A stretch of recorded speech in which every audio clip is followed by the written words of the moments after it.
Hello, and welcome to another episode of Mining Through the Sacred Scriptures, or Mining Through the Text.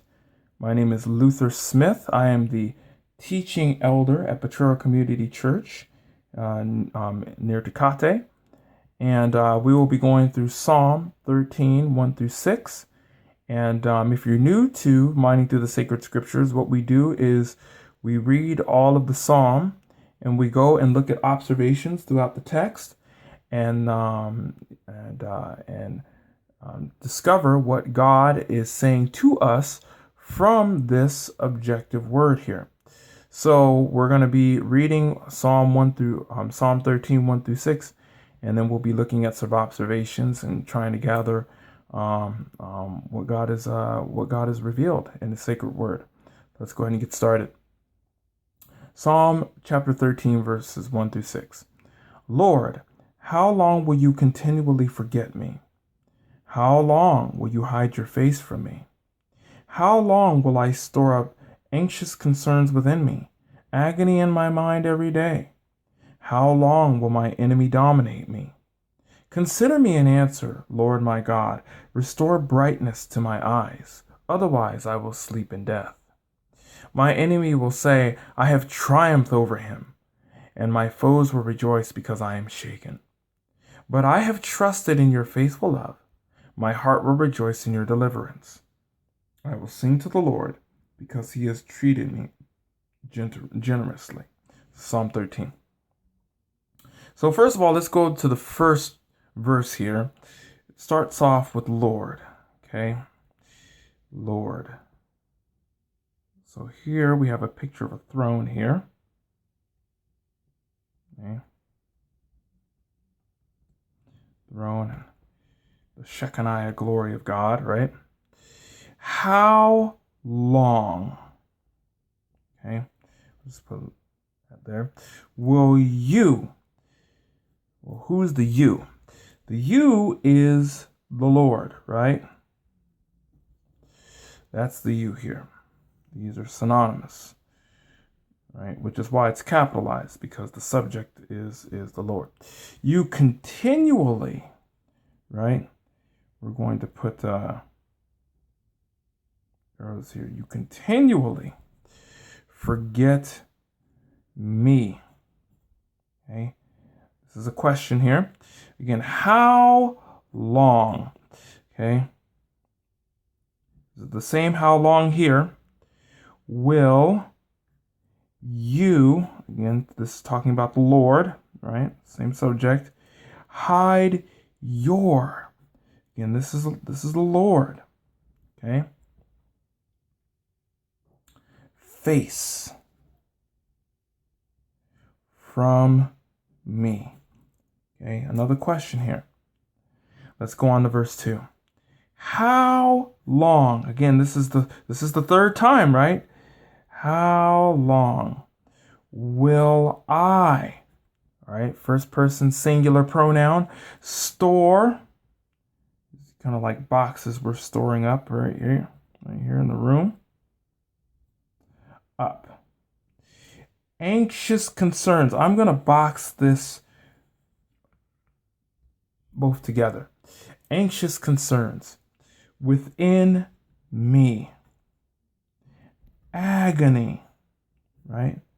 In my mind. I'm going to draw a brain here. Okay. Obviously, it's not a brain, but we're just going to do that. Trying to make it look like a brain, but every day, sun coming up. Okay. How long? Again, this is the fourth time we've seen this, right? We've seen how long here, how long here, how long here, and how long here, right? Will my enemy dominate me? Okay? So here we have the author, okay, who's right here. This is him represented out as the author, the I. Okay, so this first person account here.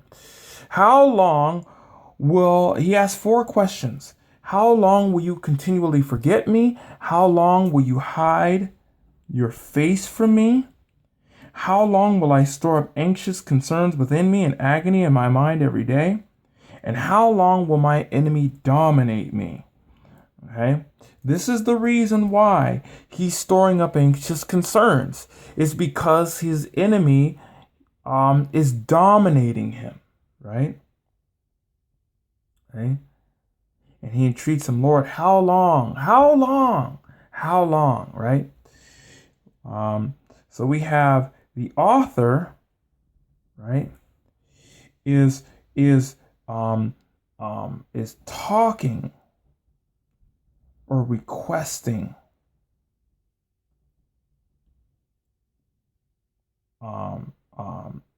requesting to God. Okay, that's what's going on here. Okay, so consider me, and remember this is a conjunction. Okay, bringing two clauses together, and answer. So the author wants him to consider, to think about this, right? He's telling God, consider me, consider this, and answer me, Lord. Okay, here goes that throne again. All right,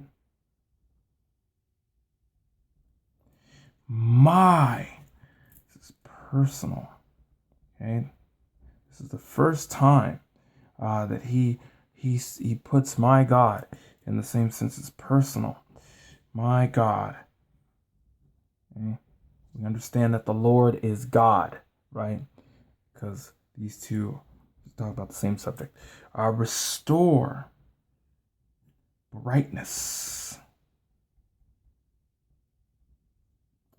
to my eyes. Okay? Otherwise, this will be the result if the Lord, his God, doesn't restore brightness.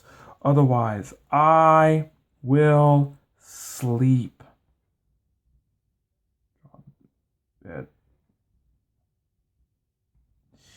In death.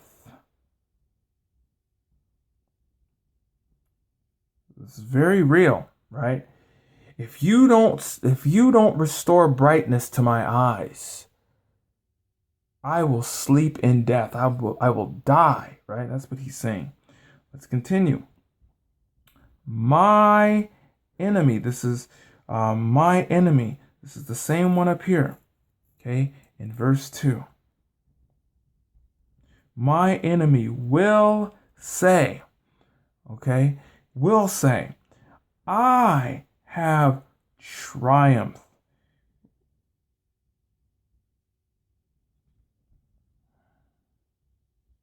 Triumph.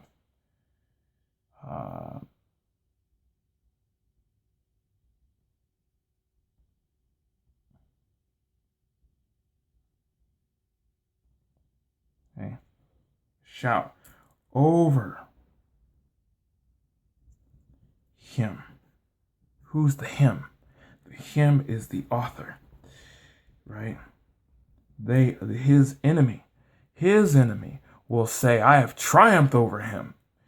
And in that conjunction, so that's not all they'll do. And my foes, my enemies, right, will rejoice. Yeah. They will delight because I, the author, am shaken. Like a blender.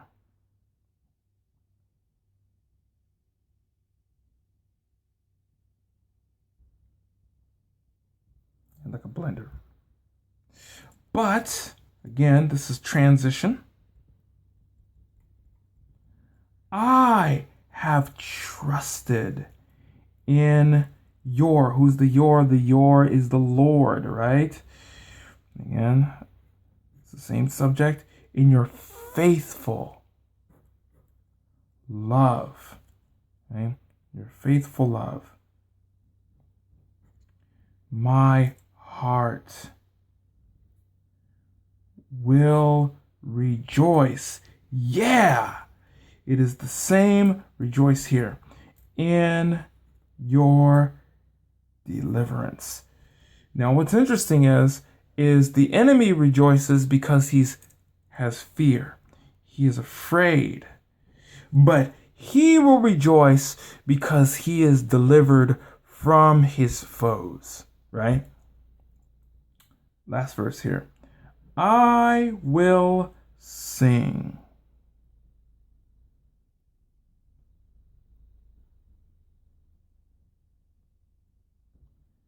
to the Lord. Okay? Again, we have that throne, right? Because, and this is the reason why he sings to the Lord, because he, who's he? He is the Lord, right? Synonymous. Has treated. Doesn't say will treat, it says has, right? Has treated me. Treated me generously, right? Kindly, mercifully. Okay, this is Psalm 13:1-6. So, this psalm in its entirety is a prayer, right? Okay, it's a prayer to God, right? That he would be delivered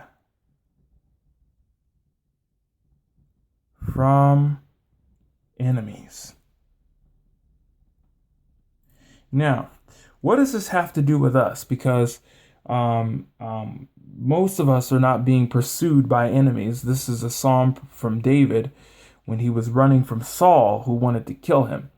So, what is this? What exactly, as a believer in Christ, as a Christian, what can we glean from this particular psalm?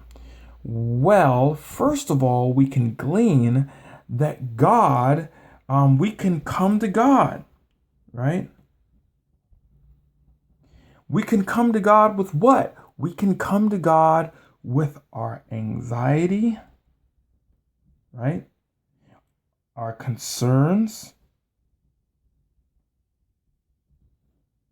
and our agony, our grief.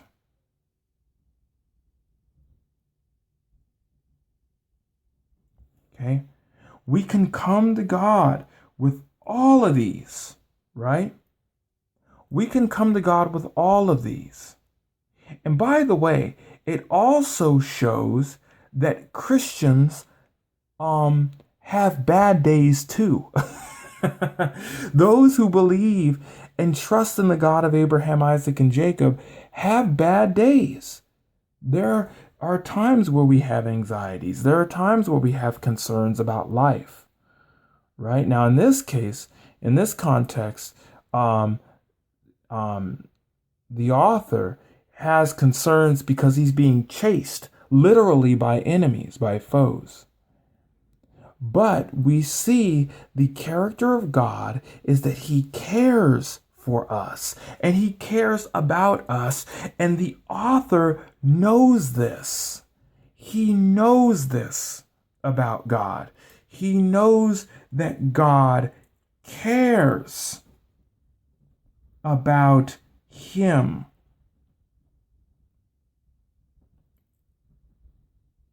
Personally. That's huge. God is not off in, deep space somewhere. He's not the man upstairs, right, as some people claim. But he cares personally. The person who trusts him can call him my God. My personal God, my God. He's not just some force that's out here, but he's personal. He is a person, right?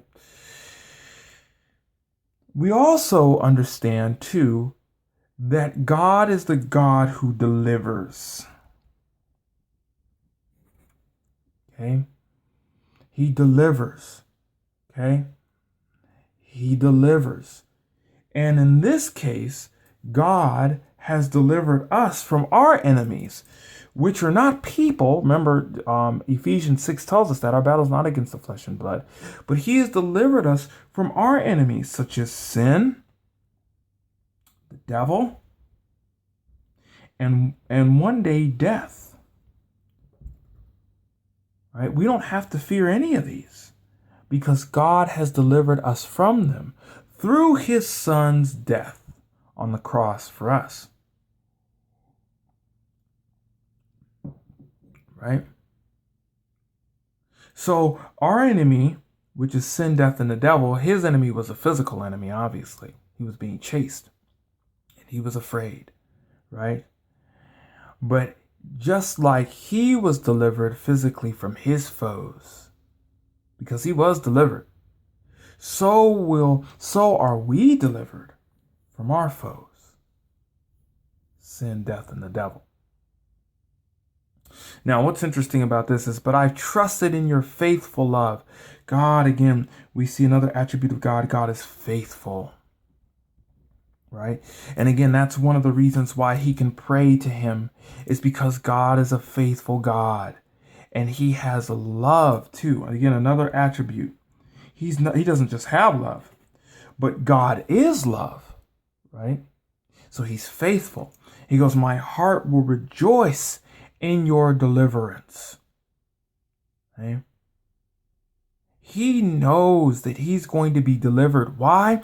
Because he trusts God's promises. This is what calms his soul. This is what calms his grief. This is what calms his concerns, is because of the faithfulness of God and the promise of God that he will be delivered. Our God is a God of deliverance. He delivers. And he will sing to the Lord because the Lord has treated him generously. So he is a generous God. Okay. I would say merciful God. He is a kind God. Okay. And he's a great God. Because only the author knows that only God can deliver him. Only a great God can do that. No idol can do that. So in reality, in toto, this is about God's deliverance.